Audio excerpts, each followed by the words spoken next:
Account management is one of those vital roles to your organization. The role and the people that eventually fill that role are core to the success of your business. A good account management practice will make sure your clients are buying everything they should be through you. It will help make sure that your clients are set up for success with the roadmaps of technology and those kinds of things. It will also keep clients from leaving, because one of the things that's essential for your business is to make sure that your clients have a strategic viewpoint of their business from somebody from your business. Over the course of the next couple of weeks, we're going to talk about a lot of this stuff. My name is Adam Hanneman. Welcome to Ramblings of the Geek. I've spent the better part of the last couple decades working in the MSP space. And in a former life in an MSP, I was actually fortunate enough to have the opportunity to help transition out of owner-led account management into like a team-led account management situation. So, like I said, we're going to talk about this for the next couple of weeks. And how it's going to shake out is that we're going to talk about kind of the high-level view of kind of the evolution of the role today. Next week, we're going to talk a little bit about the different types of account management and some compensation and those kinds of things. And then the third week, we'll talk a lot more about strategic business review meetings and those kinds of things, and client service and those, just kind of that service side of the world and some of the day-to-day activities and month-to-month activities that you might expect an account manager to do. So let's head on today's ramble and let's talk about evolution of the account management role. So in the early days of your MSP, you do all of the things as the owner, right? You handle all the client requests. You do all of the equipment ordering, you do whatever version of account management you start with, you do all the sales, you probably even do bookkeeping, right? You do all of the things, and that's a lot of hats to wear. And eventually you figure out that you need to have somebody doing an actual account management role, right? There's a thing where someone needs to do some version of a review meeting. You have to deal with clients when they're frustrated. You need to sell them things, right? You need to make sure that they're on the latest and greatest technology, that they don't have machines hitting their end of life, those kinds of things, right? That's a thing that you just have to do. But you're wearing all these hats and you're just kind of doing kind of all of the things.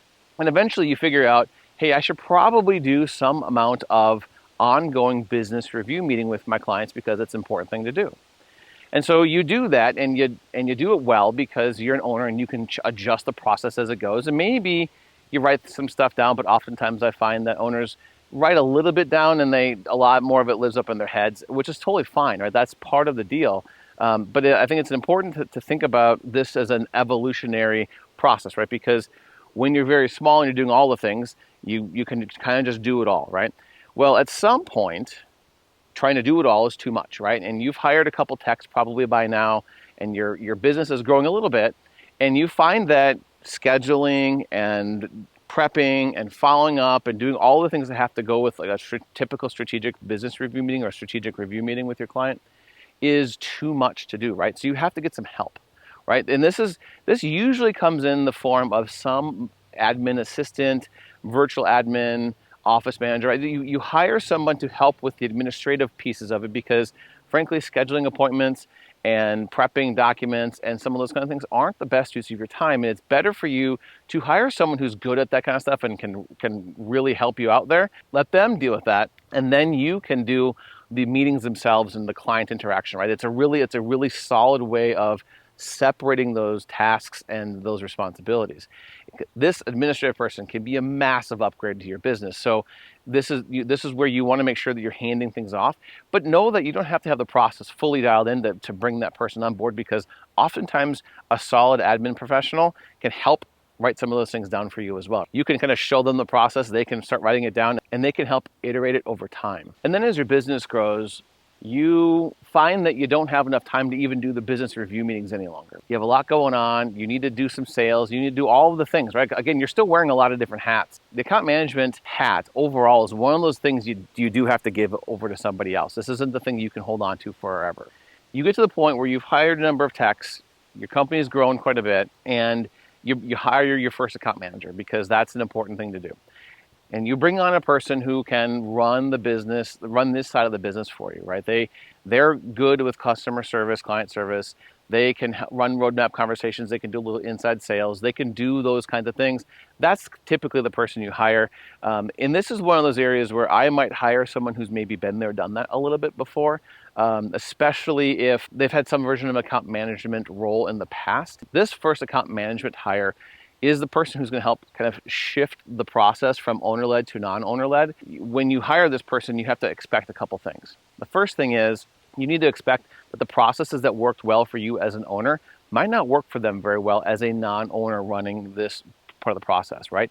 You can do a lot of things as an owner of the business that they simply won't be able to do because they don't own the company, right? So know that the process will very likely modify over time and maybe quickly depending on how quickly you're handing off accounts to them. The second piece is that you might want to hold on to some relationships with your clients just a little bit, right?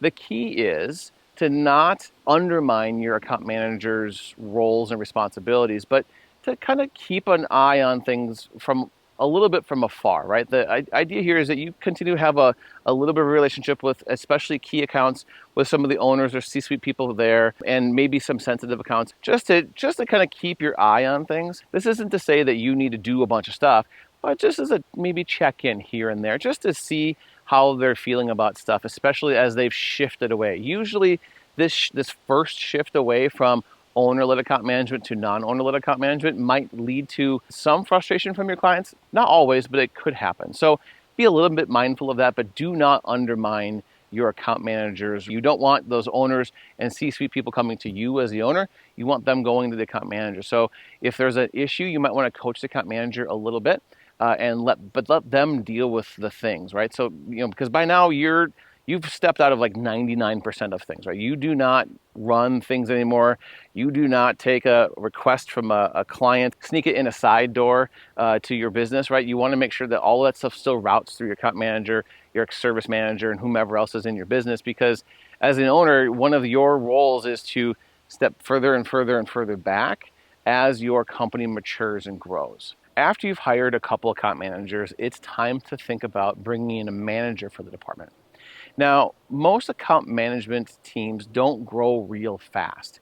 Most MSPs don't grow crazy fast either. So you get to a couple different account managers, you might want to have somebody kind of do a sort of a dual role of account manager and managing the team.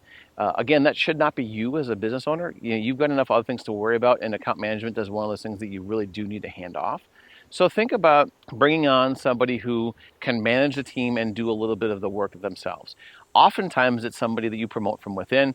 They may take a few less accounts, but they still manage the team overall.